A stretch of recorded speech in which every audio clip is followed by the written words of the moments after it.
प्रिय भाइयों और बहनों, आज का सुसमाचार में लेखक ने प्रभु यीशु की दिव्य और मानवता की प्रकृति को विस्तृत रूप से दर्शाया है।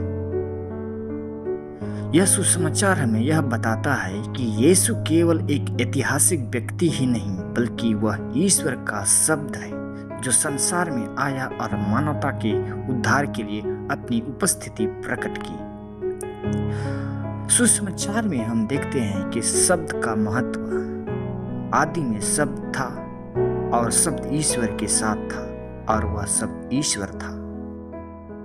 इस पद से यूहन्ना ने स्पष्ट रूप से घोषणा की कि यीशु जो शब्द था वह शुरू से ही ईश्वर के साथ था और वह स्वयं ईश्वर था। लेकिन इस वचन के माध्यम से हम जानते हैं कि ईश्वर और यीशु के बीच कोई अंतर नहीं था। शब्द का यह अर्थ है कि जो हम तक पहुंचने वाले संदेश और सच्चाई को समझाते हैं वह स्वयं ईश्वर का प्रतिबिंब है। सुसमाचार में हम देखते हैं कि आदि में शब्द था, जीवन था और वह जीवन मनुष्य के लिए ज्योति थी। यीशु का जीवन संसार की ज्योति है और उनके माध्यम से हम आध्यात्मिक अंधकार से बाहर आ सकते हैं।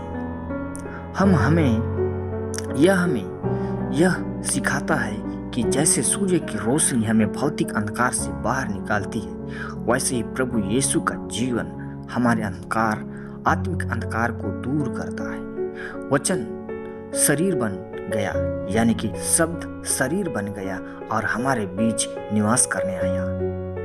यह बाइबल का सबसे महत्वपूर्ण सत्य है। यह हमें यह बताता है कि ईश्वर ने स्वयं को मनुष्य के रूप में प्रकट किया ताकि वह हमारे बीच आकर हमारे पापों के लिए बलिदान हो सके।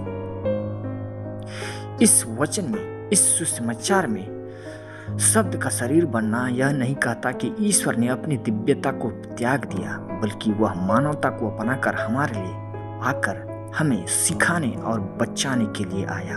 यह घटना हमें यह समझाने में मदद करता है कि यीशु का जन्म और उसका मानव रूप में रहने केवल एक धार्मिक घटना नहीं, बल्कि यह ईश्वर के प्रेम का एक अद्भुत प्रदर्शन है। वह हमारे दर्द, दुख और संघर्षों को समझते हैं क्योंकि उसने स्वयं भी उन सभी को अनुभव किया है। उस सत्य की ज्योति जो हर मनुष्य को ज्योति देती है वह संसार में आ गई। यीशु का उद्देश्य यह था कि वह सबको सच्चाई और जीवन का मार्ग दिखाए। उनके माध्यम से हम परमेश्वर के साथ संबंध स्थापित कर सकते हैं, लेकिन यह खेदजनक है कि बहुत से लोग उसे स्वीकार नहीं करते। जैसा कि यूहन्ना में कहा गया है, वह अपने ही लोगों के बीच आया और उसके अपने लोगों उसे नहीं पहचान सके। फिर भी यह भी बताया गया है कि जो लोग उसे स्वीकार करते हैं उसके लिए वह परमेश्वर के बच्चों का अधिकार देता है। यह हमें यह सिखाता है कि सत्य को जानना और स्वीकारना हमारी स्वतंत्र इच्छा पर निर्भर करता है। हर व्यक्ति के पास यह विकल्प होता है कि वह यीशु को स्वीकार करे या ना करे। जो लोग यीशु को अपनाते हैं वे ईश्वर के बच्चों के रूप में एक नई पहचान प्राप्त करते हैं और उनकी आध्यात्मिक यात्रा का प्रारंभ होता है।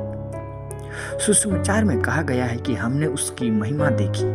वह महिमा जैसे इकलौते पुत्र की है जो पिता से उत्पन्न हुआ। यह प्रभु यीशु की महिमा को प्रकट करता है। उनके जीवन में जो चमत्कार और करिश्मे हुए वे केवल उनकी दिव्य प्रकृति को प्रदर्शित करते हैं। वह न केवल एक महान शिक्षक थे, बल्कि उन्होंने ईश्वर के रूप में हमारे उद्धार की योजना को पूरा किया। हम देखते हैं कि यूहन्ना रचित सुसमाचार में ईश्वर को किसी ने कभी नहीं देखा, लेकिन पिता का इकलौता पुत्र जो ईश्वर के निकट है वही उसे प्रकट करता है। इस सुसमाचार से यह स्पष्ट होता है कि यीशु ने हमें परमेश्वर के वास्तविक रूप को दिखाया है। वह न केवल हमारे बीच आया, बल्कि उसने ईश्वर के पूरे रहस्य को हमारे लिए खोल दिया। ख्रिस्त में मेरे प्यारे भाइयों और बहनों, यह सुसमाचार हमें यह समझाने में मदद करता है कि प्रभु यीशु केवल एक ऐतिहासिक व्यक्ति नहीं, बल्कि वह ईश्वर का शब्द है जो हमारे लिए शरीर में परिवर्तित हो गया उसने हमें दिखाया कि ईश्वर के साथ रिश्ते में जीवन, प्रकाश और उद्धार है। वह हमारे बीच आया ताकि वह जीवन को समझ सके और परमेश्वर के प्रेम को अनुभव कर सके। मेरे प्यारे भाइयों और बहनों, आज हमें इस महान सत्य पर ध्यान केंद्रित करें कि यीशु ने हमें अपना जीवन और प्रेम दिया ताकि हम उसके माध्यम से ईश्वर के पास पहुंच सकें। हमें उसके वचन को अपनाने और उसके अनुसार जीवन जीने का प्रयास करना चाहिए ताकि हम उसकी महिमा में भागीदार बन सके। ख्रिस्त में मेरे प्यारे भाइयों और बहनों, आइए हम प्रभु यीशु पर विश्वास करें, उनके कहे गए शब्दों, वचनों और पवित्र बाइबल पर विश्वास करें और ईश्वर से हमेशा जुड़े रहें। आमीन।